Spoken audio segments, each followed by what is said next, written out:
শুধুমাত্র নবীজির প্রতি দরুদ প্রেরণ করার আমলটাই জিকির হিসাবে সবচেয়ে বেশি করেন। দোয়া হিসাবে যদি এটাই আপনি সারাদিন করতে থাকেন তো আপনার জন্য যথেষ্ট হবে, আল্লাহর কাছে আর কিছু না চাইলেও চলবে।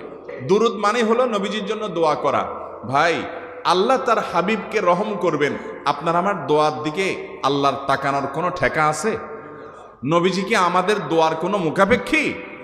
কিন্তু আমরা তার জন্য দোয়া করলে ওই চান্সে আল্লাহ তাআলা আমাদের প্রতি অনুগ্রহ করবেন। একবার না, আপনি নবীজির প্রতি একবার রহমতের দোয়া করবেন, একবার দুরূদ পাঠ করবেন। মান সাল্লা আলাইয়া মাররাতান সাল্লাল্লাহু আলাইহি আশারা, নবীজি সাল্লাল্লাহু আলাইহি সাল্লাম বলেছেন, একবার আমার জন্য তোমরা দোয়া করলে, আমার প্রতি দুরূদ পাঠ করলে, আল্লাহ তাআলা তোমাদের জীবনে 10 বার 10 জায়গায় 10 টাইমস তোমাদের উপর আল্লাহ তাআলা অনুগ্রহ করবেন।